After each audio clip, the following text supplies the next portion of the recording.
Good morning and a very happy morning. We are reading Unlimited Power written by Anthony Robbins. हम book के आखिरी हिस्से के अंदर हैं, थर्ड जो उसका सेक्शन चल रहा है और पेज नंबर 347 पे हम बात कर रहे हैं हमारे वैल्यू सिस्टम्स, वैल्यू हायरार्कीज की। और राइटर ये हमें बताना चाह रहा है कि अगर हमारी अपनी पर्सनल इंटरनल वैल्यूज़, हम जो भी काम कर रहे हैं, जैसे भी ज़िंदगी जी रहे हैं, वो वहाँ से रियलाइज़ नहीं होती है तो हम कॉन्ग्रुएंट नहीं होते, हम एक लयता में नहीं होते हैं। और जब ऐसे नहीं होते हैं तो हम रियल सेंस में एक फ्री, एक हैप्पी नहीं फील करते हैं। तो ज़िंदगी का असली सक्सेस क्या है? असली सक्सेस ये है कि आप ज़िंदगी अपनी वैल्यूज़ के साथ जी पाएं। कई बार हमें ये सीखने की ज़रूरत होती है कि किस तरह से हम अपनी एग्जिस्टिंग वैल्यूज़ और जो चल रहा है इमीडिएट लाइफ के अंदर, उसके कॉन्फ्लिक्ट को कैसे दूर करें। अब कोई व्यक्ति बहुत ही हाई पेइंग जॉब पर है, लेकिन उसको अंदर से बचपन से ये बताया गया उसकी वैल्यूज़ में कि पैसा बुरी चीज़ होती है, तो क्या वो अपनी जॉब पे फोकस कर पाएगा? अब कोई व्यक्ति जो है उसको ये बताया गया है कि उसकी हाईएस्ट वैल्यू परिवार है, लेकिन वो अपना पूरा टाइम जॉब में स्पेंड कर रहा है, तो उसके अंदर एक कॉन्फ्लिक्ट है, उसके अंदर एक फीलिंग ऑफ इनकॉन्ग्रुएंटी है, जहाँ पे वो एक जैसा नहीं फील कर रहा है। यहाँ पे ज़रूरत है फाइंडिंग द इंटेंट, रीफ्रेमिंग, ताकि वो आपको हेल्प कर सके। आप कितने भी दुनिया के अमीर आदमी क्यों ना हो, अगर आपकी लाइफ आपके वैल्यू सिस्टम से कॉन्फ्लिक्ट करती है तो आप अंदर से खुश नहीं होंगे। ये हम हमेशा ज़िंदगी में देखते हैं कि बहुत ही वेल्दी लोग, बहुत ही पावरफुल लोग एक इम्प्रोविस्ड लाइफ को जीते हैं। ऑन द अदर हैंड, एक गरीब व्यक्ति भी जो चर्च में जा रहा है, खुश है और अपनी अकॉर्डिंग्स ऑफ वैल्यू जी रहा है, वो बहुत फुलफिल्ड फील करता है। मैटर नहीं करता है कि आपकी वैल्यूज़ राइट है या रॉन्ग है। राइटर कहता है कि मैंने कोई अपनी वैल्यूज़ आपके ऊपर इम्पोज नहीं करनी है। इम्पॉर्टेंट ये है कि आपकी वैल्यूज़ आपको डायरेक्ट कर सकें, मोटिवेट कर सकें और सपोर्ट कर सकें to the deepest of the level. हम सबके पास में एक सुप्रीम वैल्यू होती है जो हम सबसे ज़्यादा डिज़ायर करते हैं फ्रॉम एनी सिचुएशन, किसी भी रिलेशनशिप से, किसी भी जॉब से। ये आज़ादी हो सकती है, बहुत सारा प्यार हो सकता है, एक्साइटमेंट हो सकती है लाइफ में, सिक्योरिटी हो सकती है। जब ये लिस्ट मैं पढ़ रही हूँ तो शायद आप ये सोचें मुझे तो ये सब कुछ चाहिए, सब कुछ चाहिए होती है हम लोगों की, लेकिन हम किसी एक चीज़ पे सबसे ज़्यादा वैल्यू चाहते हैं। एक सब व्यक्तियों को फ्रेंडशिप चाहिए होती, किसी को फ्रेंडशिप चाहिए प्यार के लिए, किसी को ऑनेस्ट कम्युनिकेशन के लिए, किसी को सिक्योरिटी के लिए, किसी को एक्सटेसी के लिए। मोस्टली हम लोग बिल्कुल अनअवेयर होते हैं, अचेतन होते हैं इसकी हायरार्की में कि हमें अपने प्यार, जिनको हम बहुत प्यार करते हैं, उनसे भी हमें क्या चाहिए। और ये डिस्टिंक्शन बहुत ही क्रिटिकल है।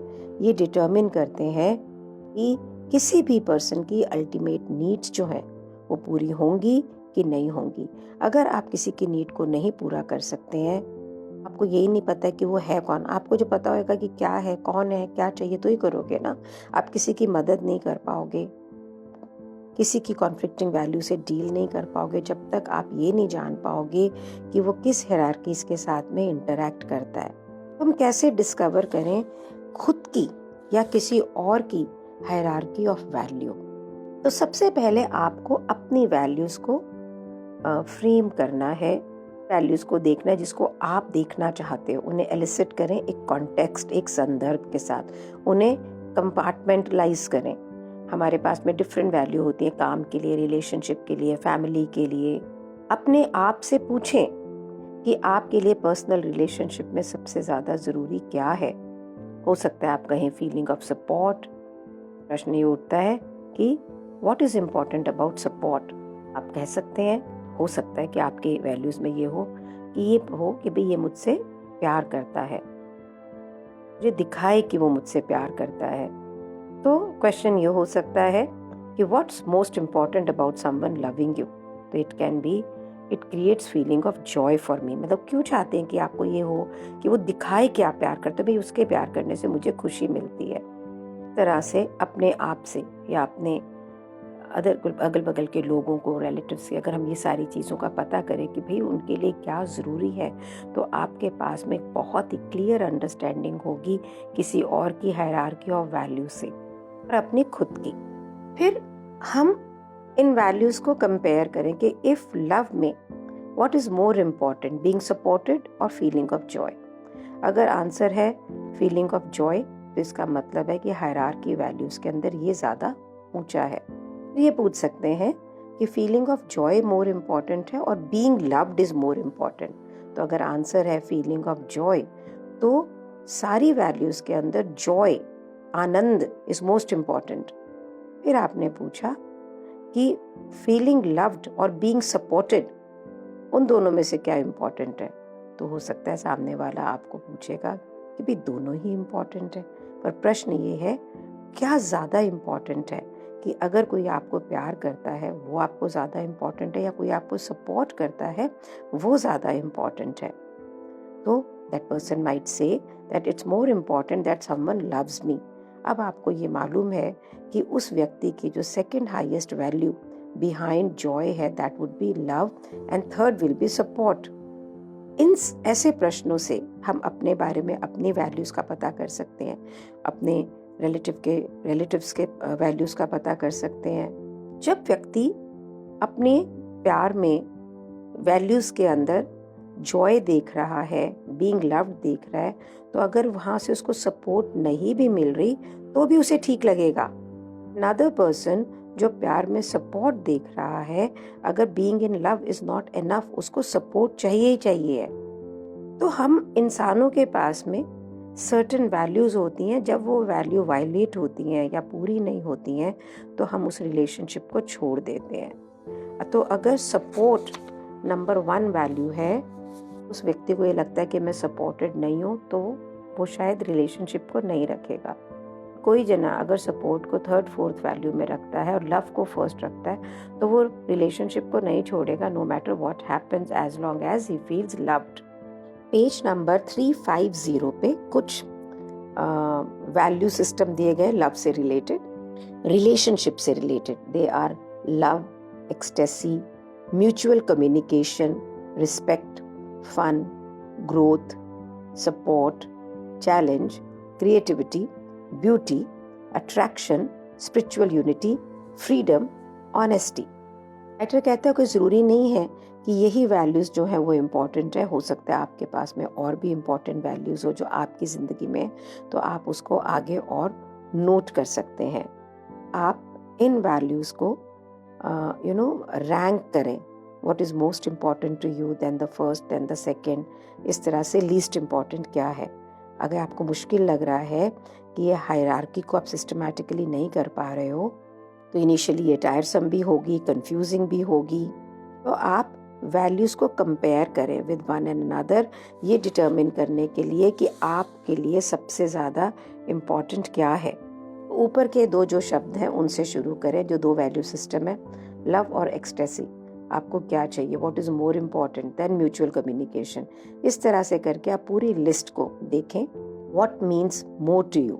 जो वर्ड आपके लिए ज़्यादा मीन करता है उससे फिर उसको नेक्स्ट वर्ड से कंपेयर करें, फिर नेक्स्ट वर्ड से कंपेयर करें। इस तरह से सब वैल्यूज़ को आपस में कंपेयर करते हुए आप अपना हायरार्की चार्ट बना सकते हैं। ये देखोगे कि ये बहुत आसान प्रोसेस नहीं है, यहाँ पे बहुत ही फाइन बारीक डिस्टिंक्शंस हैं। आपको आदत नहीं है सोचने की, बनाने की, and you really need to make the distinctions very very specific, अपने लिए भी और जिन लोगों की आप जानने के लिए कर रहे हो। फॉर एन एग्जाम्पल, राइटर कहता है कि आपने किसी से ने बोला कि भी एक्सटेसी भी इम्पॉर्टेंट है, ग्रोथ है, या एक्सटेसी है and then you are comparing it with growth, तो पर्सन माइट से कि जब मैं ग्रो हो रहा होता हूँ तो एक्सटेसी में मतलब मैं बहुत आनंद में होता हूँ। तो आप ये पूछ सकते हैं कि एक्सटेसी का मतलब क्या है आपके लिए, ग्रोथ का आपके लिए क्या मीनिंग है। तो अगर ecstasy means feeling of sense of personal Joy and growth means overcoming obstacles, तो ये दोनों एक अलग अलग चीज़ें हैं। तो आप उनसे पूछ करते हैं कि आपके लिए सबसे ज़्यादा इम्पॉर्टेंट क्या है। आप अपने लिए भी पूछें।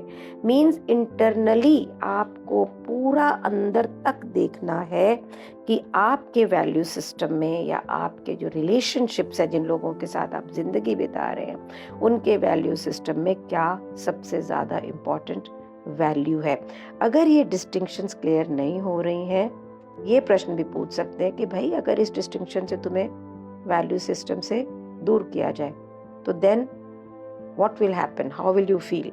लेकिन दूसरों के पूछने से पहले अगर आप अपनी वैल्यू हायरार्कीज को जरूर से कर लें तो ये इस बुक का सबसे कीमती लेसन आप सीखेंगे। समय लें और डिसाइड करें what you desire from a relationship. अपने पार्टनर के साथ इसको जरूर करें। यहाँ से एक क्रिएट होगी नई अवेयरनेस, एक दूसरे के लिए गहराई से जानने के बाद। जानिए, लिस्ट बनाएं एग्जाम्पल्स की कि दूसरे व्यक्ति को क्या इम्पोर्टेंट है, आपको क्या इम्पोर्टेंट है। से आप और एक्सपैंड कर सकते हैं लिस्ट को by asking what's important about respect.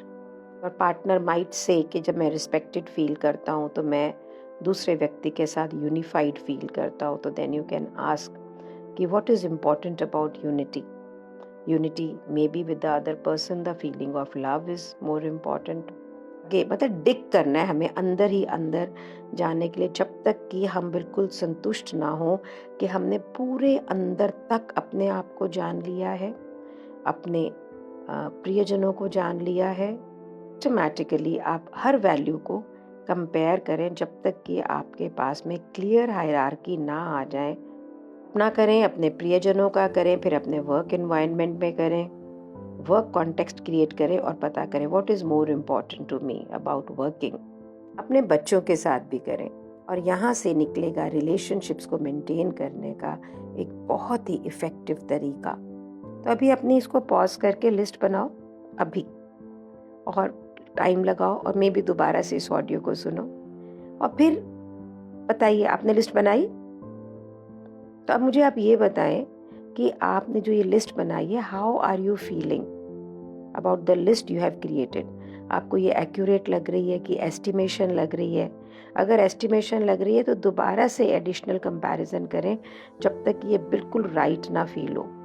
बहुत सारे लोग हैरान रह जाते हैं अपनी खुद की हाईएस्ट वैल्यूज को समझते हुए। उन्हें ये पता लगता है कि वो ऐसा क्यों कर रहे हैं, जो भी कर रहे हैं अपने पर्सनल रिलेशनशिप में, अपने काम में। अब जब आपको मालूम है कि आपकी वैल्यूज क्या है तो आप एक्सप्रेस कर सकते हैं what is more important to you. इसे जान के आप अपनी एनर्जीज को उसी दिशा में लगा सकते हैं ताकि आप वहाँ सक्सेस पाएं। राइटर कहता है, एक और बात बताना चाह रहा हूँ, सिर्फ हायरार्की को इकट्ठे करना इनफ नहीं है। हर व्यक्ति के लिए सेम शब्द एक अलग मीनिंग रखता है, एक अलग वैल्यू रखता है। अब जब आप कॉन्शियस हो गए हैं अपनी वैल्यू हायरार्की के प्रति, लोगों की वैल्यू हायरार्की के प्रति, तो ये भी पूछना बनता है अपने आप से और लोगों से कि ये आपके लिए मीनिंग क्या रखता है। तो अगर हम रिलेशनशिप में लव की बात करते हैं, प्राइमरी वैल्यू, तो what makes you feel loved and what causes you to love someone. कैसे आपको पता लगता है कि वो व्यक्ति आपको प्यार नहीं करता। राइटर का ये कहना है कि इसको जितनी प्रिसीजन से आप समझ सकें उसे समझें। स्पेशली जो फर्स्ट 4 आइटम्स है ना आपकी हायरार्की के, जो आपके लिए सबसे इम्पोर्टेंट है। एक शब्द प्यार, लव, डजन्स ऑफ चीजें मीनिंग निकाल सकता है आपके लिए। It's worth while for you to know what love means to you. Easy process नहीं है, लेकिन अगर आप इसको केयरफुली करें तो आप अपने बारे में बहुत कुछ जानेंगे। आप क्या डिज़ायर करते हो और आप अपने लिए क्या एविडेंस क्रिएट कर रहे हैं कि मेरी डिज़ायर फुलफिल्ड हो रही हैं कि नहीं हो रही हैं। ये आगे नहीं करेंगे तो ये जो अधूरापन है हमारी ज़िंदगी के अंदर, जहाँ पे हमें ये लगता है कि हम अकेले खड़े हैं इतने लोगों की भीड़ में भी, कई बार हमें लगता है पीपल आर नॉट अंडरस्टैंडिंग। कभी आपको बहुत कुछ पाके भी ये लगता है कि यू आर अनफुलफिल्ड। मुझे लगता है I'm so successful. People look at me as a leader. People look at me as somebody who's very inspirational. But I also feel very, very unfulfilled. अभी जब मैं ये शब्द पढ़ रही हूँ, ये पेजेस पढ़ रही हूँ ना, तो इतने सारी कॉन्फ्लिक्टिंग चीज़ें मेरे दिमाग में आ रही हैं. First thing I'm going to do today after finishing this recording is to do this only. Please do it. Thank you so much for being in my life. Recording कर रही हूँ तो ये सबसे पहले मेरे लिए क्रिएट हो रही है. Thank you so much.